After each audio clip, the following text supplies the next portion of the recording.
Hetepu, assalamu alaikum, namaste, haru nefer. This is Kasakma Keperu with a live video broadcast for you. And today I want to talk about the truth about Maat. That's a pun too, like truth, Maat. I don't know if you get it or not, but anyway.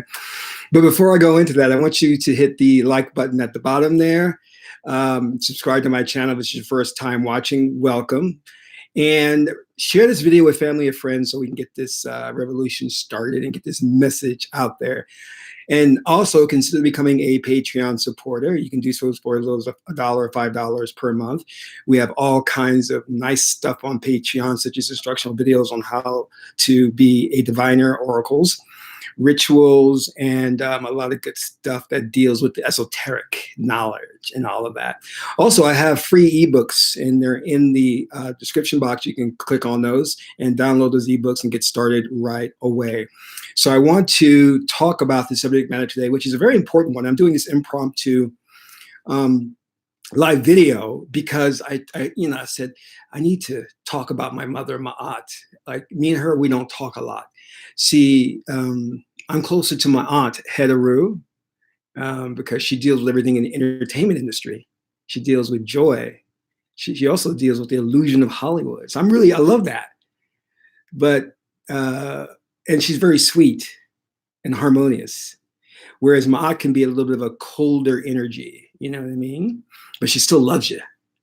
So just happens to be closer to Heteru, Hathor, as she's also known. Or AKA Hathor, okay? So let's talk about that. But before I do, let me just greet the Magi's that are coming in early. Hatepu Mike, Namaste, Aset Maat.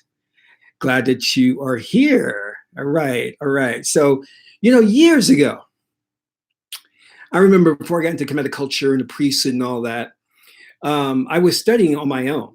And then I found out there was this priesthood, and I said, oh, I gotta go. But even before I was gonna go into that priesthood, I always felt this closeness to one of the deities. There were a lot of deities, There was Nebhet, Aset, there was Sekert. I mean, a ton of deities. Nanut, Mut. But I always felt close to Maat, didn't know why. So I took a test, I got into priesthood. And then when you go into priesthood, they have to find out certain things about you. Like what's your Kemetic cosmologic astrological sign? Because they don't go by Pisces and Taurus and stuff like that. Your astrological sign corresponds to a deity. And then you need to find out what clan you're in.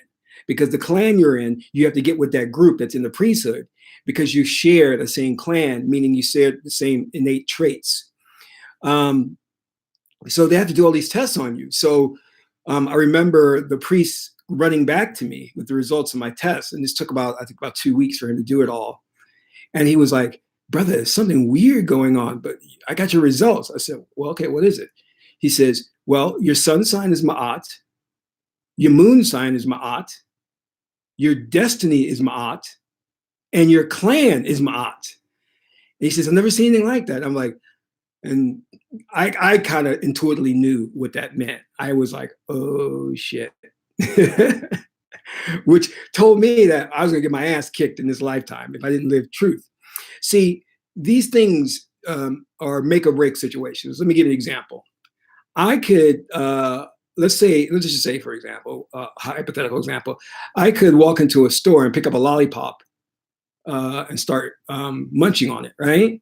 And then they're ready to give me the death penalty. Where you go in there and you steal, I don't know, a six pack of beer, and they're like, oh, no problem, go, you can go.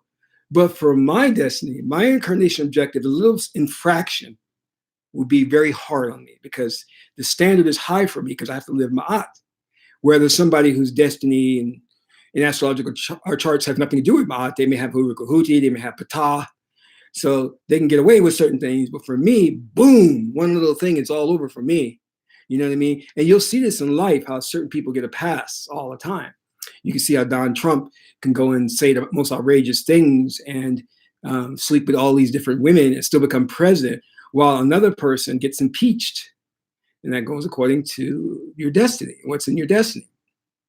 But I want to break down for you the real details of Ma'at, because when people talk about Ma'at, especially people who profess to be in the Kemetic culture online, they end up inevitably talking about the 42 negative confessions, and that's not Ma'at. She's greater than that, much, much greater than that. So let me go through this. I got a lot to cover. Let me start. Now, the 10 Commandments that we all know about was taken from the 42 native confessions of Ma'at, specifically the papyrus of Ani.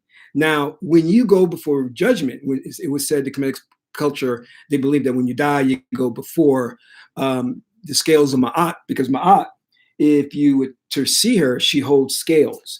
And the scales are the scales of justice. And let me see if I can find a representation of that for you so you can see visually what that is. Okay, here we go. So this is kind of like a visual. You see her holding the scales there. And on one side, you have your heart. On the other side, you have a feather. Now, the idea behind that is your heart must weigh lighter than the feather, meaning you must go through life being lighthearted. And this means one of the 11 laws of God, and I'll get into that a little later, means take neither gain nor loss to heart. Now, why is this important that your heart weighs lighter than a feather when you go before the judgment scene at your death? It is because you don't want to be trapped in 3D. What is 3D? 3D is third dimension. It is your soul being trapped up and caught up in ego and in materialism. Now, we go through life and we all get hurt, things happen, we become attached to things. This is why many Buddhist monks, they sell all their possessions because they don't want to be attached to things. So this is the idea of taking neither gain nor loss to heart. You win $1 million, you lose $1 million. No big deal, I'm okay. You are not allowing yourself to be attached and get excited over any one thing. And a light heart means optimistic. Optimism is one of Ma'at's traits. She's always optimistic. So you should never go through life with a heavy heart, being burdened down with regrets, with sorrows, things of the past. You must learn to transgress that. You must learn to understand that it's all an illusion, it's Maya, and that you're going to have many, many, many, many lives. So what happens in this life is just a grain of salt on the sands in the beach, on all the beaches of the world, because you have so many infinite lives. So this life is not going to be that big a deal. So don't become detached, don't become heavy-hearted, don't become a grumpy old man or woman, so that when you die, your soul is not trapped in third dimension, 3D. You're not caught up in the ego or materialism. And when you're free from that and your heart weighs lighter than a feather, then you're free to move on to the etheric realm and become an honored sage or ancestor. But if your heart weighs heavier than a feather, then this evil thing comes out and eats your soul. I won't get into that. It's kind of scary. But anyway, that is the idea behind that. And so this is why she has the scales. Now, one of the things that we have to understand is that how this relates to the scales of justice in today's world. Today's world, we're living in a very corrupt world. It is not based on Ma'at. And Ma'at is truth. This world is based on Sebek, left brain. Ma'at is whole brain thinking, where Sebek is left brain thinking. So, well, if we say this world is based on Sebek, what are we actually saying? You see how Sebek looks like? Head of a jackal, long ears, because he hears. So when we're saying left brain, we say that it's not based on truth, because truth is relational thinking. It's based on facts, and I'll get into that. All right, we'll get into that. Now, notice how when we talk about Ma'at, we're talking about different components, not just Ma'at, because Ma'at is relational thinking. And then I'm bringing in different things so you can get a whole picture of it. All right. Now, there are two great cultures that developed. There was the African culture and the European culture. The African culture developed to where the mind was developed to integrated brain thinking. This came out of a hot tropical climate. The European or white culture developed from the left brain because of the cold climate. They were able to reach the heights of left brain thinking. They also used the right brain, but the left brain was predominant. Now, because of that, we live today and we're trapped in left brain thinking. All right, we're not using the whole brain. Now, along comes the bell curve and all these racists who talk about and attribute intelligence to skin color. So what they did was basically turned it upside down. So they saw what the African people were doing and the greatness of what the African people did, and then said, well, they were inferior, and we're going to lie and say Egypt was a white culture, which Egypt was not a white culture. It was a Black African culture, because the culture was produced by an integrated brain thinking culture. That was the only way they could reach that height of civilization, through the merger of the left and the right brain. Same thing with Atlantis. Same thing with the Mayan and the early Chinese dynasties. Now, the left brain governs technology. This is why you see in modern times we're ruled by technology. But the right brain, the integrated brain thinking, does work with technology, but it works with technology in the universe, in terms of working through the Earth's meridian systems, working through crystals, that type of technology. That was Atlantis was based on that type of thing, crystal technology. If you're an Atlantean, you'll know that. So we can't say that one is better than the other. And these ways in which we use our brains are just merely filters, and we use it to adapt to the climate, and therefore none is better than the other. They all have their purpose and function, which was for survival, because Neter and Nebuchadnezzar made us different, diverse for survival purposes. Do you understand? But the ruling elite, the oligarchy, comes along and says, well, the white culture is better because they're left brain thinkers and we have technology. Totally negating the idea of what really is technology. And the technology that they have invented has polluted the world, has caused so many problems. Just like if you go to the doctor and you get a pill, it has so many damn side effects that it could drive you crazy. But when you look at the Chinese herbal medicine, it's holistic. It doesn't have side effects. Homeopathy. Because it takes in consideration the whole and not just a piece, which is the left brain is only looking at things compartmentalized. Okay, let's go to more details about this. One of the things I love about Maat is that she is consistent. And she has a saying. She says, today as tomorrow, yesterday as today. Let me say that again. Today as tomorrow, yesterday as today. That is a beautiful, beautiful saying. Consistency. Remember that. Write that down. Now, let me go back to the papyrus of Annie. Okay. Now, when Annie went to the underworld, or the Duat, and he went before judgment, and they weighed his heart, he had to recite these 42 negative confessions or declarations of Ma'at, which later became, they took 10 of those and made the 10 commandments. They plagiarized those. But keep in mind this, that the 42 negative confessions were not declarations or laws of Ma'at for us to live by. They were not. And this is where a lot of the people in the Kemetic culture, especially in the Hotep community, get it wrong. Those were put together for Annie, in the papyrus of Annie, specifically for him. Okay? It was not to be used as a paradigm or a set of laws as dogma for everyone to come after Annie to use. It doesn't work that way. And I'll explain why. So I just want to clarify that. Now, the left brain works through a paradigm, meaning the left brain has to have a reference experience or reference point. It's always looking back and saying, what's the precedent? What is the precedent? Or what is the paradigm for this? Have we done this before? It needs that. Where the right brain is dynamic, it doesn't have to have that because it's very intuitive. And I need you to understand that, because Western culture has to have a set of laws, a book of laws, which is why you see they hold in such high esteem the 10 Commandments. In ancient African cultures, and especially in ancient Chinese cultures, we didn't have a book of laws. In fact, the ancient Chinese culture had the I-Ching, which is the way. And these weren't a book of laws, but it's an oracle system that prescribed to you, specifically to you, how you must conduct yourself in that specific situation.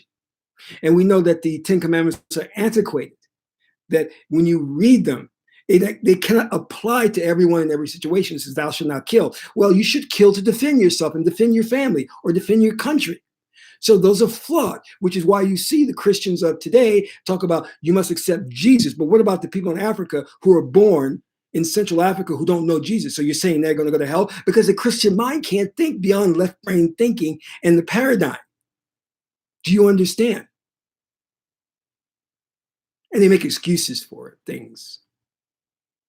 Well, yes, they will go to hell. Or well, maybe there'll be a missionary who'll save them. Some bull crap. You know what I mean? But the way we live was integrated right brain thinking. So what does that mean? That we celebrated opposites and we called them complementary elements. Do you understand? The Greek way of looking at truth and arriving at truth was to take a hypothesis and then an antithesis, and then somewhere in between, they would say there would be the synthesis, and the synthesis would be the truth. That's not correct. That is not what Ma'at is based on. Ma'at says truth is relational thinking. And I'll talk about the details of that. So the papyrus of Ani and the celebration that everybody goes through in talking how, oh, well, they took 10 of those, the 42 negative confessions, and made the 10 commandments. Well, okay, they did that, but that doesn't mean that we should be following the 42 negative confessions. That's more of a hymn or a poem, but it's not something we should be following. Do you understand? Because a lot of things in there are also antiquated. But it's good to know the origin of the 10 commandments and where it came from, how they plagiarized it. Okay? So let's get that straight. Now, the goddess Ma'at is the daughter of Ra. And when things came into being, Ra had to, or Nebuchadnezzar had to lay the foundation for which everything would stand upon. And that foundation was Ma'at, truth. Whoops, let me just write this down. I just want to make sure I cover this. Not only truth, but order. Ma'at is order. Understand that. But now we've covered the 42 negative confessions, right? But then we know that Ma'at is the daughter of Ra. And Ma'at is saying in the Kemetic spirituality that Ma'at, or Ra, Ma'at is food for Ra. Meaning truth nourishes the life force, the Ra force, the Kundalini energy, the Chi force. Truth nourishes that. So let's talk a little bit about Ma'at. Who is Ma'at, right? So I've already said daughter of Ra, but there are certain things we call correspondences that Ma'at relates to. We know Ma'at relates to the largest planet in our solar system, Jupiter. Her day is Thursday. She's the fourth spear on the tree of life. Her colors are yellow. I'm sorry. Her gems are yellow, sapphire, lapis lazuli. And her word of power is Shireen. That's her mantra. Now, I want to talk about some emotional traits. And this is how you identify a person who is very much Ma'at. And it talks about being just, holistic, generous, sharing, optimistic, liberal, magnanimous, moral sense, striving for advancement and wealth in a positive manner, religious, successful, fortunate, law-abiding, fair, charitable, deferring to elders, not trafficking with evil. Now, says she walks with a papyrus scepter. She achieves abundance. Maat's papyrus scepter fuses divine law with the abundance that follows her from living it. Its color green symbolizes abundance and fruitfulness, while the papyrus, which was used for writing, symbolizes the book of the law. She realizes that even her enemies are integral parts of the whole and thus works and shares with them. Ma'at is giving, even giving to your enemies because they have a genuine need.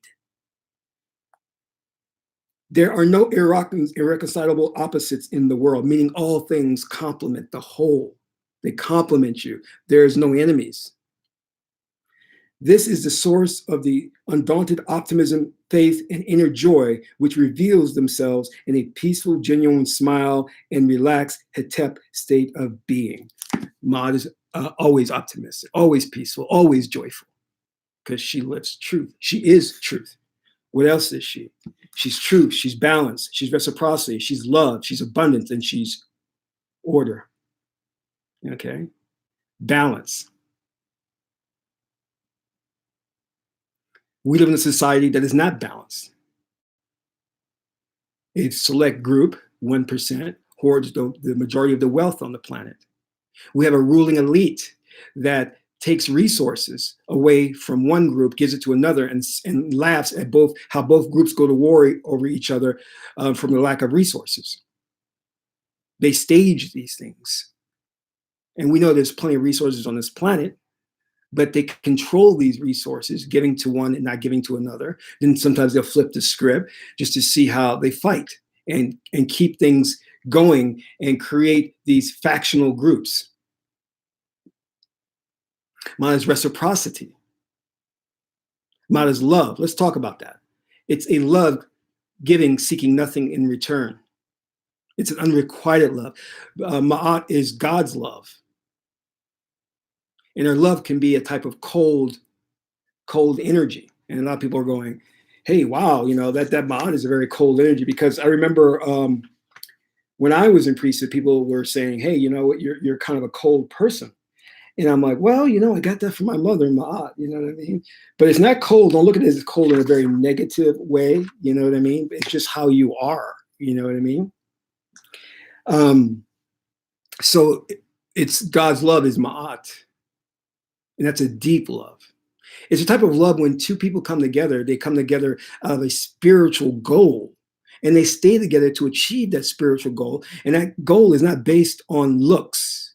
It's not based on affection. It's a deeper love saying our destinies say we should be together. And we will be together based on our destiny reading from the Oracle Djehuty, and we fulfill that destiny no matter what. Maat is abundance because the universe is abundance. When God made all that there is, God made abundance. It made it into abundance. So you can neither add to it or subtract to it. Everything is there. But the ruling elite wants you to think that there's scarcity, that there's not enough to go around. No, there's enough. But what is abundance? Abundance is not hoarding wealth. Abundance is the ability to do what you need to do when you need to do it. And that goes back to consistency. That goes back to balance. Making sure everyone has their fair share. Okay. One of the things you'll have to grapple with and understand, if you want to follow Maat, if you want to be Maat, you're living in a world that has no concept of truth whatsoever. No concept of truth. Because it is spawned by a group of people who are left brain. So what is truth then? Truth is nothing without Tha or Djehuty. Maat, too many people say, well, Maat is the law. Okay, Maat is the law, yes. But what is the law without a measure to apply the law? And what measures the law? To apply it is Djehuty, the oracle. Maat says, here's the law. Djehuty says, here's how you apply that law. Because the law is not to be applied to everyone in every situation. It's different. So Djehuty measures the law. Djehuty looks at the circumstances and say, this is the just and right thing to do according to the circumstance. What is the law without the ability to enforce the law? Therefore, you need Reciprocity, the God of justice. Maat sets the law. You violate the law, Reciprocity comes after you to cut your head off. Now, that's the Cometian saying. But Reciprocity is not to punish, but to bring back balance. Just as karma is not a means of punishment, but karma is to balance things out. God does not punish people, in spite of what your Bible may say. Hetepu Glass, Namaste Claire, Suan Hetepu, Dr. Sinster Hetepu, Butchie Green, welcome, and the House of Lemur, Hetepu, welcome. So you see where I'm talking about Maat, we have to look at things in the cosmological perspective. You can't talk about her without talking about her mate, Djehuty.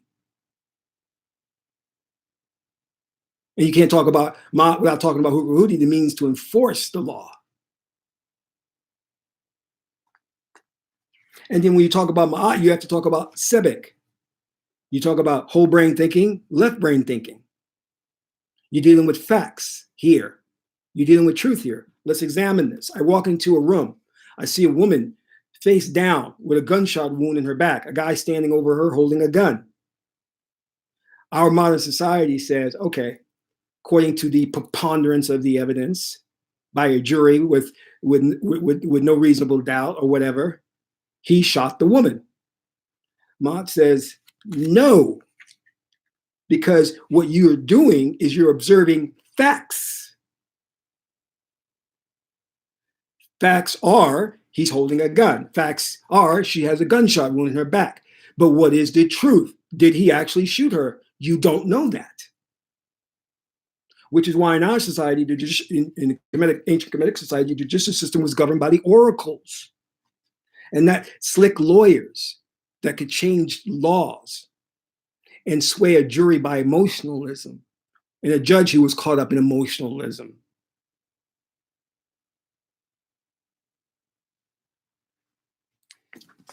Let's take this further because I want you to understand the dynamics of what and how deep Maat is. Here's a scenario from the Meduna Ter book where it gives you a good illustration of what Maat is.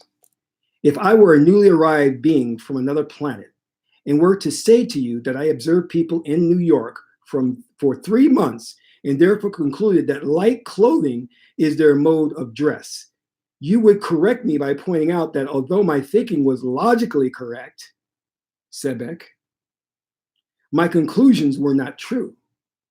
Why? Obviously, I had only observed a part of the whole, while you have observed New Yorkers through all the seasons. Maat corresponds, therefore, the ability to understand the interdependence and interrelationship between the parts and the whole, and with each other, synthesis, through the use of abstract analogies. It is the logical process, cosmologics, that enables the testing of truth of a premise. Unlike the Sebek faculty, which processes connections in a sequential, serial fashion, Maat processes them in a synchronistic parallel mode.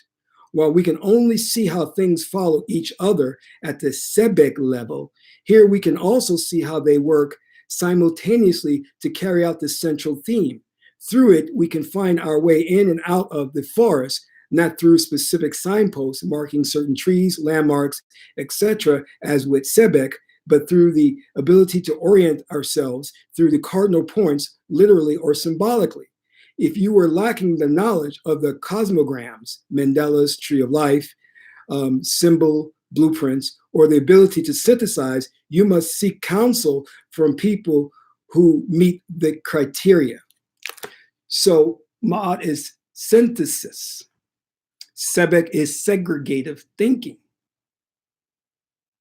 which is why a lot of times you'll go into a courtroom and you'll see a trial and they have maybe like videotaped evidence. And they'll say, well, let's play the videotape slowly and separate everything so the jury can see it. That's their way of separating it again, because when you don't look at things in the whole picture, you don't get to the truth. Okay? So we have to understand that whole principle that the left brain has problems with abstraction, abstract analogies. It only can look at the concrete things in a sequential order. This is why it believes, the left brain believes that what it reads in the Bible is actual history, is actual truth. But it can't understand that the Bible is made of allegories, abstract concepts, because the left brain has no ability to process abstractions. And this is the fallacy of modern Western man. Because he comes along and he looks at races and he puts them in a sequential order, white races at the top, all of the races below. And he thinks concretely, you are human. Whereas African civilization comes along and says abstractly, you are consciousness. Truth is relational thinking. It is not facts. This is why they created the concept, or they extrapolated, let me correct myself, extrapolated from the observation of the universe, the principle of Maat. because they saw order in the universe. And they said through the ordering of the universe, there had to be a universal intelligence that did that. And that intelligence was part of God. And that God part they called Ma'at, because we celebrated that we understood that the one comes in the many and the many is the one. So though we understood monotheism, we all know we practice polytheism. And we had no problem with the two of them together.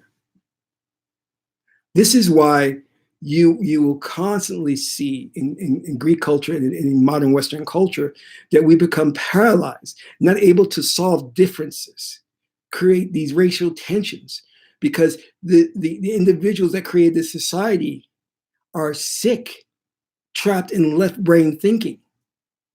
They don't know how to reconcile differences. They don't know how to do it. They think everything is a grand battle, a stage for a battle. Good versus evil. Maat tells us that everything is part of the one and that everything is interdependent upon the whole. There's interdependence and interrelationship between everything. And you cannot have one without the other. But these suckers, these sick bastards who are ruling the world are hell-bent on ridding the planet of one racial group. And they're working their plan to do it. And they're violating Ma'at's law. And inevitably, Ma'at is going to send Djehuty after them. But don't you wait for that day. You take action now.